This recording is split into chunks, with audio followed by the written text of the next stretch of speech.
इस वक्त हमारे साथ करण सजनानी मौजूद हैं। करण ब्रिटिश नेशनल हैं। इस साल जनवरी माह में नारकोटिक्स कंट्रोल ब्यूरो ने एनडीपीएस एक्ट के तहत करण को गिरफ्तार कर लिया गया था। अब इनकी गिरफ्तारी जिस शख्स के साथ हुई थी वो भी बड़े महत्वपूर्ण हैं। वो थे समीर खान, जो कि कैबिनेट मिनिस्टर नवाब मलिक के जमाई हैं। अब ये जो पूरा केस है ये महत्वपूर्ण इसलिए भी है क्योंकि पहले तो इस केस को एसआईटी ने अपने पास ले लिया है। एसआईटी ने कहा है ये केस ऐसा है जिसमें नेशनल और इंटरनेशनल रेमिफिकेशन है। और ये केस दूसरे नंबर पर महत्वपूर्ण इसलिए भी हो गया है क्योंकि समीर खान नवाब मलिक के जमाई हैं और हमने देखा कि किस तरीके से नवाब मलिक ने कहा है ये पूरा केस गलत था और समीर खान को गलत तरीके से फंसाया गया। आज करण से हम पूछने की कोशिश करते हैं आखिर पूरा मामला क्या था। सबसे पहले तो ये बताइए, समीर खान के साथ कितने पुराने रिश्ते हैं और कैसी बिजनेस रिलेशनशिप है आपकी उनके साथ? तो मैं समीर को मिला था 25 साल पहले थ्रू अ फ्रेंड, क्योंकि हम कॉलेज के बाद फिर मिलते थे। फिर उसके बाद लॉकडाउन में मिले। 25 साल में फिर मिले नहीं। और जब आपने बोला कि समीर का मेरा बिजनेस का क्या है, हमारा उसका कोई बिजनेस का कुछ लेन देन कुछ भी नहीं है। जो भी था उसने खाली जो हर्बल टबैको जो था खाली वही खरीदा था। जो हमारा सिट्रस सीबीडी था, जो नॉन हेम्प सीबीडी है, वही खरीदा था। ये कहा गया कि आपके पास से 200 किलोग्राम गांजा मिला था। इस पर आप क्या कहना चाहेंगे? डूड, वो कुछ भी बोल सकते हैं। वो कल बोल सकते हैं कि मैं बिन लादेन का बेटा हूँ, पर dude, it's not true. 200 kilo गांजा बहुत बड़ी बात है। दैट्स 200 किलो गांजा, दैट्स अ लॉट ऑफ गांजा। नहीं, बिल्कुल नहीं। दैट्स नामुमकिन है। किसी के पास ना 1 या 2 किलो भी कभी बरामद हुआ ही नहीं। और समझो मेरे पास 200 किलो गांजा था। फिर मेरे जो को अक्यूज फिर 20, 30, 40, 50 होने चाहिए, नहीं कि 2, 3, 4। तो क्या वो प्रोडक्ट क्या था? अगर वो गांजा नहीं था तो आप क्या कह रहे हैं वो क्या था? रिकवर क्या हुआ था? जो रिकवर हुआ था, as per the chargesheet and the lab report, herbal tobacco, sublingual CBD sprays था, जो नॉन हेम्प था, जो सिट्रस डिराइव से, जिसको ऑरेंज मौसम भी बोलते हैं, उसके जो छिलके होते हैं उससे डिराइव्स है। सो इट वाज कम्प्लीटली हमारा जो इंटेंशन मुद्दा है कि जो ड्रग्स को छोड़ना चाहते हैं वो हमारा सीबीडी यूज़ करते हैं। जो टबैको छोड़ना चाहते हैं, सिगरेट छोड़ना चाहते हैं, वो हमारा हर्बल स्मोकेबल्स पीते हैं। So we are anti drug. We are, जिसको नशे की जो लत होती है, हम उसको हमारा प्रोडक्ट्स देते for to help them recover. We are completely anti drug sir. हमारे को ऐसे ही आई थिंक मिस्टेक हुआ था। हम थोड़ी बोल रहे हैं कि फंसाया गया है, बिल्कुल नहीं। हम ये शब्द कभी यूज़ नहीं करेंगे, पर हाँ, मिसअंडरस्टैंडिंग था। नवाब मलिक का कहना है कि केस गलत था, कोई ड्रग्स नहीं मिली थी। और इनफैक्ट समीर खान तो अब देवेंद्र फडणवीस के खिलाफ लीगल एक्शन भी ले रहे हैं। आप क्या कहना चाहते हैं? देखो, नवाब मलिक जो बोल रहे हैं कि ये ड्रग्स नहीं था, एकदम सही बोल रहे हैं। जो समीर खान देवेंद्र फर्नांडिस जी के ऊपर जो एलिगेशंस लगा रहे हैं, अब मुझे लगता है मैं अभी इसके बारे में क्या बोल सकता हूँ सर, थोड़ा कंट्रोवर्शियल है। मैं सपोर्ट करूँगा ऑब्वियसली समीर खान को, क्योंकि बेचारे ने कुछ किया भी नहीं है। तो मेरा जनवरी से लेकर सितंबर तक आप जेल की सलाखों के पीछे थे। आपको लगता है कि गलत हुआ, आपके साथ इनजस्टिस हो गया?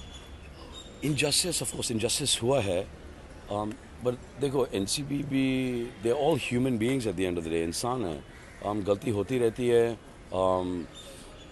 36 साल पुरानी ब्यूरो है, 1000 लोग काम करते हैं, और उनमें से 1, 2, 3 केस ऊपर नीचे हो जाए। 60,000 केस बनाए अभी तक, 1, 2, 3 केस ऊपर नीचे हुए तो हम उसको थोड़ी दोषी मान सकते हैं।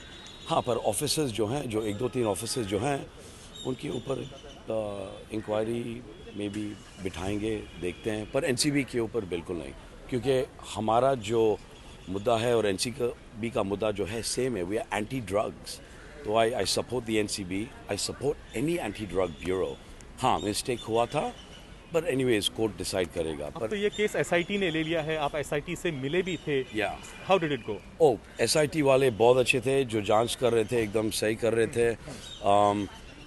जो एसआईटी ने प्रश्न पूछा इस बार वो एनसीबी को पूछना चाहिए था। आई मीन एनसीबी नहीं, पर वो ऑफिसर्स जिसने ये केस लिया था उनको पूछना चाहिए था। पर एसआईटी को ये पहले 9 महीना करना चाहिए था, 10 महीना पहले, तो जेल में जाते ही नहीं थे फिर। अच्छा, एक बात ये बताइए, आपका ये भी कहना था कि जो लैब रिपोर्ट्स थी वो काफ़ी देर से आई, शायद 6 महीना देर से आई, उसके वजह से आप कहते हैं कि काफ़ी इंजस्टिस हो गया और आपको सफ़र करना पड़ा। 100% लैब रिपोर्ट्स एक्चुअली तैयार था 15 अप्रैल को, पर फिर उसके बाद लॉकडाउन भी आया था, फिर इसकी वजह से फिर इसलिए डिले हुआ था सर। तो लैब रिपोर्ट्स आया था चार्जशीट के साथ। बेल आपको भी पता है मिलता नहीं है जब तक चार्जशीट प्रेजेंट नहीं होए, तो 180 दिन तो लगा चार्जशीट को प्रेजेंट करने में। उसके बाद हमारा सबका बेल जो है क्लब हुआ था, बिकॉज समीर ने खुद बोला था कि करण हम सब निर्दोष हैं, हम सब क्लब में बेल करेंगे, नो प्रॉब्लम्स, 2 महीना लगे, 3 महीना लगे, 4 महीना लगे, पर हम सब साथ में निकलेंगे।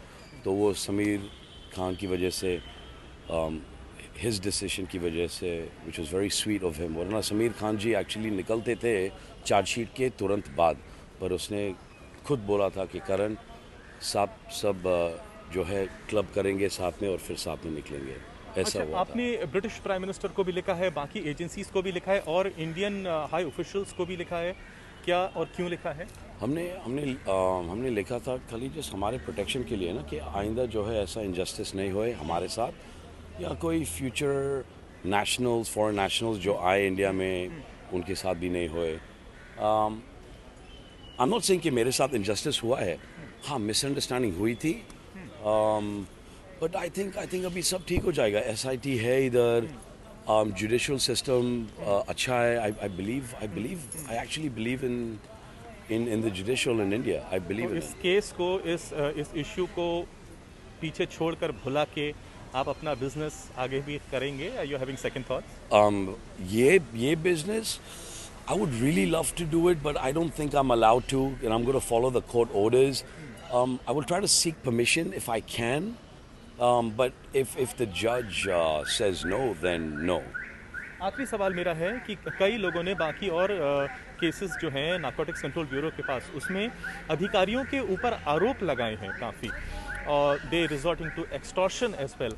आपका अनुभव क्या रहा है? Do you also feel there are corrupt people, corrupt officials NCB के अंदर?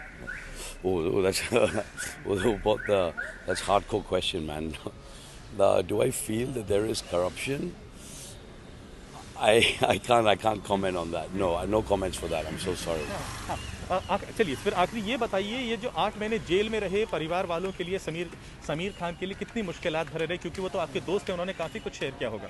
हाँ, समीर बेचारा के लिए बहुत मुश्किल था, बिकॉज देखो जो ये 8.5 महीना था, लॉकडाउन पीरियड था, तो मुलाकात भी चालू नहीं था, तो समीर बेचारा अपने बच्चे भी से नहीं मिल सका, बीवी से भी नहीं मिल सका। जब वो रहते 20 मिनट के फासले में रहते, फिर भी इंसान बोलता कि यार इतने पास है पर फिर भी इतने दूर हैं। So it was very very sad and he was very emotional and I really feel for him. I support Samir Khan and Nilofer in this. Nawab Malik ji अच्छे हैं, पर उनका मुद्दा पॉलिटिकल है। My support is with Nilofer because it's her fight for her, उसके पति के लिए। जो हुआ समीर के साथ, हाँ थोड़ा गलत, मुझे लगता थोड़ा गलत हुआ था। आज तक से बात करने के लिए बहुत बहुत शुक्रिया आपका। कैमरा पर्सन समीर शानबाग के साथ पंकज उपाध्याय, मुंबई, आज तक।